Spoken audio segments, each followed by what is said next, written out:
The blistering twin suns of Tatooine beat down on a landscape of parched rock and swirling dust. Below, a small speck of a skyhopper darts through a labyrinthine canyon, its engines whining a frantic song. The pilot, barely out of his teens, banks hard, the craft's wings scraping against the sheer rock face, a whisper away from disaster. This isn't a leisurely flight, it's a high-speed dance with death, a test of nerves and skill. This is Luke Skywalker, navigating Beggar's Canyon long before he ever heard the words Jedi Master or wielded a lightsaber. For years, his T-16 Skyhopper was an extension of his will. He didn't just fly, he felt the air currents, the nuances of his machine, the contours of the canyon walls. Every narrow pass, every sudden drop, every wind shear was a lesson in precision and reactive decision-making.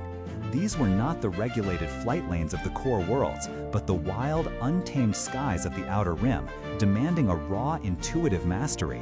Luke wasn't flying by instruments, he was flying by instinct, by the seat of his pants, trusting his reflexes and an uncanny understanding of aerodynamics. It was this unparalleled knack for navigating impossible terrain that earned him the respect of his peers, even the more seasoned pilots.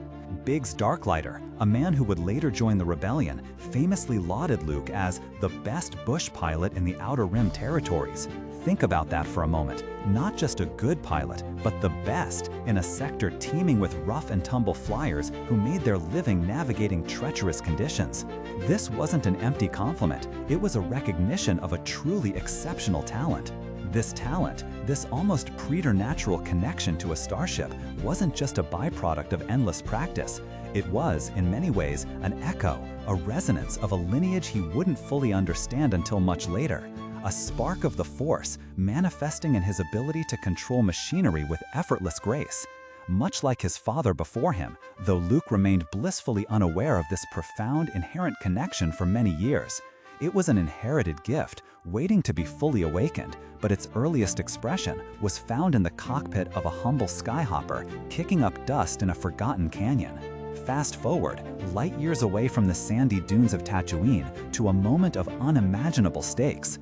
The Rebel Alliance, a fledgling force against the tyrannical Galactic Empire, faced its ultimate challenge, the Death Star, a moon-sized battle station capable of obliterating entire planets. Their only hope lay in a desperate last-ditch attack, a suicidal run to exploit a single tiny weakness, a thermal exhaust port just 2 meters wide, leading directly to the station's main reactor. As the Rebel fleet mustered, the bravest pilots in the galaxy strapped into their cockpits. Y-Wings, X-Wings, the best starfighters the Alliance had, launched into the void. They were skilled, courageous, but one by one they met their end, victims of the Death Star's formidable defenses. The trench run, a narrow channel leading to the thermal exhaust port, became a graveyard for heroes. The targeting computers, designed to offer precision, proved inadequate. The overwhelming sensory input, the constant barrage of enemy fire, the sheer pressure of knowing the fate of the rebellion, indeed the entire galaxy, rested on your shoulders. It was too much for even the most experienced to process. The advanced technology, paradoxically, became a distraction, an obstacle to true instinct. Then it was Luke's turn. He was a farm boy from Tatooine, an X-Wing rookie, flying alongside seasoned veterans like Wedge Antilles and Biggs Darklighter himself. But he possessed something more than just flight hours, that innate honed talent from Beggar's Canyon, now amplified by a whisper he was just beginning to hear, the Force. As he streaked down the trench, TIE fighters hot on his tail, the relentless blare of alarms filling his cockpit, he wrestled with the targeting computer. It was demanding his attention, providing calculations, but a different voice, calm and steady, began to cut through the chaos. "Use the Force, Luke," Obi-Wan Kenobi's disembodied voice urged him. "Trust your feelings." In that critical moment, all the years of navigating impossible terrain, of feeling the precise movements of his T-16, of relying on pure instinct rather than readouts, coalesced. He shut off the computer. His hands moved on the controls, not in response to data, but to an invisible current, a feeling, a connection that transcended the mechanical. His father's legacy, the Force, awakened within him, guiding his aim, steadying his breath. The proton torpedoes launched, not from a perfectly calculated trajectory, but from a perfect feeling. a feeling born of Tatooine dust, of canyon winds, and now of the very fabric of the universe itself. The shot was true. The explosion that ripped through the Death Star was not just a military victory. It was a testament to the extraordinary journey of a bush pilot from a forgotten planet. Luke Skywalker's expertise as a pilot wasn't merely a skill set. It was a raw, natural talent, meticulously sharpened by years of flying through the treacherous Beggar's Canyon.